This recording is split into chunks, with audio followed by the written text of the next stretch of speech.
여러분 안녕하십니까? 뉴스투데이 강원입니다. 속초에서 러시아 블라디보스토크로 오가는 국제 카페리오가 다음 달부터 운항에 들어갑니다. 지난해 운항 중단 이후 1년 5개월 만에 다른 선사가 선박을 인수해 운항 재개에 나섰는데 항로 활성화를 위한 과제도 적지 않습니다. 김영호 기자가 취재했습니다. 속초항으로 중형급 카페리가 들어옵니다. 길이 167m, 16,000톤급 국제 카페리는 다음 달부터 속초항에서 러시아 블라디보스토크까지 화물을 수송할 예정입니다. 이번에 속초항에 들어온 선박은 1년 5개월 전에 북방 항로 운항을 중단했던 것과 동일한 것입니다. 지난 2023년 속초항에는 10년 만에 북방 항로가 재개돼 기대를 모았지만 선사 측의 경영 악화로 3개월 만에 운항이 중단됐습니다. 이번 신규 선사 측은 지난 3월 해당 선박을 인수하고 최근 해양수산부로부터 조건부 국제해상 여객 운송사업 면허를 취득했습니다. 당분간 주 1회 화물 위주로 운항한 뒤 사업이 안착되면 운항 횟수를 늘리는 한편 여행객 유치에도 나설 계획입니다. 항만의 어떤 각종 인프라는 상대적으로 좀 열등하고 열악한 부분이 있지만은 저희가 그런 것도 어느 정도 감안하고 사업을 시작했기 때문에 충분히 그 부분은 빠른 시간에 이제 극복하고 조만간에 동해 쪽하고도 거의 비견될 수 있는 그 정도의 모객은 기대하고 있습니다. 하지만 항로 정상화를 위한 과제가 적지 않습니다. 안정된 출입국 수속과 화물 통관을 위해서는 인근의 국제 여객 터미널이 최적인데 건축물 안전 문제로 공사를 해야 합니다. 시설 보수 보강이 완료되는 내년까지는 현재의 국제 크루즈 터미널을 임시 사용해야 합니다. 북방 항로를 유지하고 있는 동해항과의 경쟁 구도도 걱정입니다. 속초항에 투입된 선박은 동해항 선박보다 5,000톤가량 큰데 북방 항로의 러시아 화물 수요가 얼마나 늘어날지 장담하기 어렵습니다. 강원특별자치도 운항 관련 부서와 협력해서 항만의 인프라를 개선해서 항만 경쟁력을 높이고 관광산업과 물류산업의 활성화를 통해서 지역경제 활성화에 기여할 계획입니다. 속초항 국제 카페리는 다음 달 5일부터 첫 운항을 시작하는데 당분간 러시아에서 수요가 많은 중고차 운송 위주로 운행이 이루어질 전망입니다. MBC 뉴스 김영호입니다. 가정폭력이나 경제적 어려움 등으로 가정이 해체된 경우 아동들은 양육시설에서 생활하게 되는데요. 강원도에 있는 아동 양육시설 8곳 중 절반인 4곳이 원주에 있습니다. 이 시설들의 운영비 전액이 원주 시비로 충당되고 있어 강원도 차원의 지원이 필요하다는 지적이 나오고 있습니다. 윤하은 기자가 취재했습니다. 36명의 아이들이 생활하고 있는 원주 아동센터. 대부분 학대나 경제적 어려움으로 원가정 복귀가 어려워 입소한 아이들입니다. 24시간 공동으로 생활하는 시설인 만큼 27명의 직원이 4개조, 3교대로 근무하며 아이들의 생활 지도와 정서 교육, 식사 등을 돕고 있습니다. 이들의 인건비를 비롯한 시설 운영비는 한 해 17억 원가량. 원주에 있는 4곳의 아동양육시설 운영 예산을 합하면 63억 원에 달합니다. 전액 원주시 시비가 투입되고 있습니다. 춘천, 강릉, 홍천, 화천에 각각 한 곳씩 있는 아동양육시설도 각 기초지자체가 운영비를 부담하는 건 마찬가지. 하지만 지역 내 양육시설이 없거나 정원이 다 찬 경우 원주로 보호아동 입소 의뢰가 들어옵니다. 지금 현재 36명 중에 23명이 타 지역에서 전출된 아이들인 거예요. 그러다 보니까 이 모든 그 상황들에 대한 어떤 책임을 보호에 대한 의무를 원주시만 다 하고 있다라는 게 좀 아쉬운 상황인 거죠. 강원도 내에 보호가 필요한 아동을 원주시가 다 책임지는 것과 다름없는 상황이 벌어지고 있는 겁니다. 인건비 증가분 등을 고려하면 매년 부담은 더 늘어날 수밖에 없습니다. 원주시는 적극적으로 강원도의 지원을 요청하고 나섰습니다. 최근 도의원 간담회를 통해 공론화가 됐고 강원도도 긍정적으로 검토하고 있는 것으로 전해졌습니다. 원주뿐만 아니라 다른 아마 시군에도 똑같은 생각이 거의 부담이 너무 많이 같아서 그래서 이제 강원도 차서 좀 이게 지원을 하면 참 서로 좋겠다 이런 생각을 제가. 전국의 광역 시도 차원에서 아동 양육시설의 운영비를 아예 지원하지 않는 곳은 충북과 강원 단 2곳뿐입니다. MBC 뉴스 윤하은입니다. 그제 인제 설악산에서 70대 등산객이 벌에 쏘여 숨졌습니다. 요즘 한창 번식기에 접어든 벌들의 활동이 활발해지고 있는데요. 벌쏘임 사고가 급증하고 있어 주의가 필요합니다. 김준겸 기자가 취재했습니다. 주택 앞마당입니다. 특수 보호복 차림의 소방관들이 벌집 제거 신고를 받고 출동했습니다.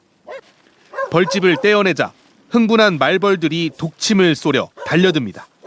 소방관들이 여기저기 말벌 퇴치 스프레이를 뿌리며 쫓아냅니다.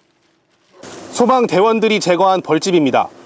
벌집 크기가 매우 작은데도 엄지손가락만한 크기의 벌들이 수십 마리나 들어 있습니다. 미처 벌집을 발견하지 못한 집주인은 이미 팔을 쏘여 병원에서 치료를 받아야 했습니다. 마당에 나왔다가 벌이 갑자기 쏘고 가는데 엄청 아프더라고요. 이렇게 아픈 건 처음이에요. 요즘 강원도 소방본부에 접수되는 벌쏘임과 벌집 제거 신고만 매일 10건 이상. 벌 번식기인 7월에서 9월 사이에 집중되고 있습니다.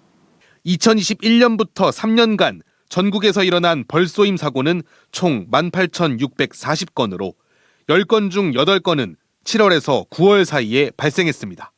실제 71살 남성이 설악산 12선녀탕에서 남교리 방향으로 하산하던 중 벌에 쏘였습니다. 심정지 상태에 빠진 남성은 소방헬기로 병원에 옮겨져 치료를 받던 중 끝내 숨졌습니다. 여름철에는 기온이 상승하고 번식기가 겹쳐서 벌의 활동량이 많아지고 있습니다. 벌을 발견하는 즉시 가까이 접근하지 마시고 119에 즉시 신고하셔서 소방당국은 벌이 출현할 가능성이 높은 곳에서 야외 활동을 할 경우 소매가 길고 밝은 옷을 입고 향수나 화장품 사용을 자제하라고 당부했습니다. MBC 뉴스 김준겸입니다. 폭우로 큰 피해를 입은 경기도 가평의 신속한 복구를 위해 강원도가 보유 장비와 인력을 긴급 투입합니다. 응급 복구가 시급한 가평군 북면 일대를 중심으로 굴삭기와 트레일러 등 장비 12대를 순차적으로 지원하기로 했습니다.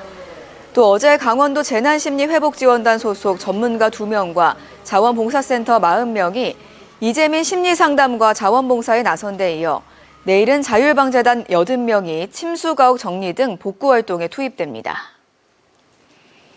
강릉 오봉저수지 저수율이 높아지면서 강릉 지역 농업용수 공급이 오늘부터 재개됩니다. 한국농어촌공사는 초여름 가뭄으로 농업용수 공급을 중단했지만 최근 비가 내리면서 오봉저수지의 저수율이 높아지며 오늘부터 공급을 재개하기로 했습니다. 공급 방식은 오늘과 내일 이틀 공급하고 사흘간 중단하는 방식으로 이뤄집니다. 어제 기준 강릉 오봉저수지의 저수율은 36.7%로 그제보다 0.1%포인트 높아졌으며 농업용수 공급이 재개되면 내일자 기준 저수율부터 다시 하락할 것으로 예상됩니다. 횡성군이 여성, 아동, 노인에 이어 장애인이 살기 좋은 도시 만들기에 나섭니다. 횡성 맞춤형 장애인 친화도시 조성을 위한 기본계획 수립과 중장기 실행 계획의 방향, 향후 추진 일정과 가업 수행 계획을 짜기 위한 연구 용역을 발주하고 장애인 시설과 단체 관계자 등이 참석한 가운데 착수 보고회도 열었습니다. 한편 횡성군은 여성 친화도시, 아동 친화도시, 고령 친화도시 인증을 유지하며 맞춤형 정책 발굴과 다양한 활동을 하고 있습니다.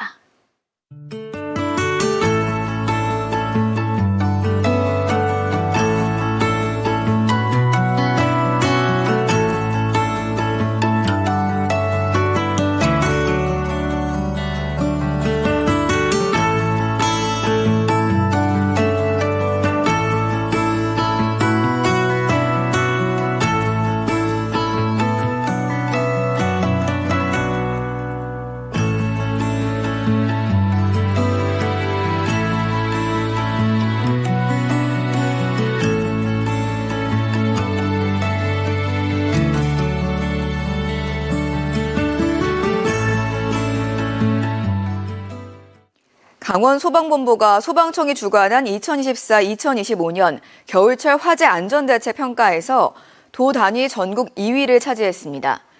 강원소방본부는 지난해 11월부터 올해 2월까지 전국 19개 시도 소방본부를 대상으로 실시한 평가에서 대형 화재 인명피해 저감을 목표로 4대 전략과 12개 세부 과제를 집중 추진해 높은 평가를 받았습니다.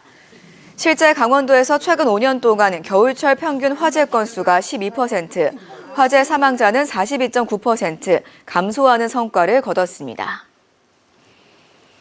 여성 군무원을 살해해 북한강에 유기한 혐의로 1심에서 무기징역을 선고받은 전직 군장교 양광준에 대해 검찰이 어제 열린 항소심에서도 무기징역을 구형했습니다. 서울고법 춘천재판부 형사 1부 심리로 열린 결심 공판에서 양광준은 매일 꿈속에서도 죄를 참여하고 있다며 고개를 숙였고 변호인은 계획된 범행으로 판단된 내용 중 일부는 사실과 다르다며 선처를 호소했습니다. 항소심 선고는 다음 달 27일 열릴 예정입니다. 정선군이 사과와 배 재배농가 과수화상병 확산을 막기 위해 정밀 예찰에 나섭니다. 정선군은 최근 북평면과 열양면에 과수화상병이 잇따라 발생해 사과 배 재배농가 346곳, 289헥타르에 집중 예찰 활동을 벌인다고 밝혔습니다. 정선군 과수화상병은 2023년 3개 농가 1.7헥타르, 지난해 1개 농가 0.1헥타르에 발생했고 올해는 지난해 발생 농가를 포함해 2곳에서 1.3헥타르의 피해가 발생했습니다. 과수화상병은 사과, 배나무의 가지와 잎이 화상을 입은 것처럼 말라 죽는 세균성 전염병으로 치료제가 없어 확진된 나무는 전량 폐기에 매몰하고 향후 2년간 관련 작물 재배가 금지됩니다. 춘천시가 지역업체 우선 계약을 통해 경제를 살리겠다고 밝혔습니다. 먼저 본사와 생산공장이 모두 춘천에 있는 업체와 우선적으로 계약을 체결할 방침입니다. 이번 방침이 적용되는 지역업체는 1,600곳이 넘고 경쟁 없는 수의계약으론 최대 1억 원까지 가능할 전망입니다.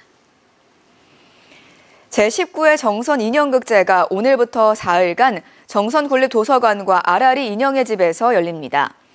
올해는 줄인형과 전통이라는 주제로 줄인형극 등 중심으로 해외 2팀, 국내 12개 팀이 참가해 모두 23회 무료 공연을 진행하며 찾아가는 인형극장도 운영됩니다. 정선 인형극제는 매년 7월 마지막 주 진행되며 2019년부터 강원도 지역 대표 공연예술제로 선정된 바 있습니다.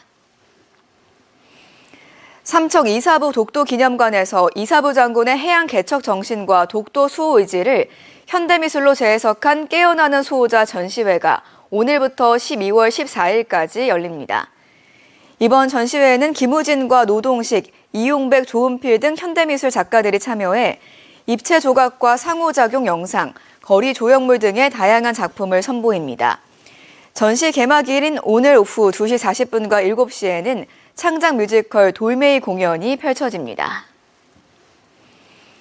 춘천시가 이달 열린 강원 춘천 2025 세계 태권도 문화축제와 춘천 코리아 오픈 국제 태권도 대회를 통해 128억 원의 경제 효과가 발생했다고 밝혔습니다. 춘천 레저 태권도 조직위원회가 한국은행과 문화체육관광부의 자료를 분석한 결과 두 대회의 생산 유발 효과는 약 88억 원, 부가가치 유발 효과는 약 40억 원으로 집계됐습니다. 총 방문객 수는 4만여 명으로 특히 숙박과 외식업계의 매출 상승률이 높았습니다. 이상으로 강원 뉴스 마칩니다. 고맙습니다.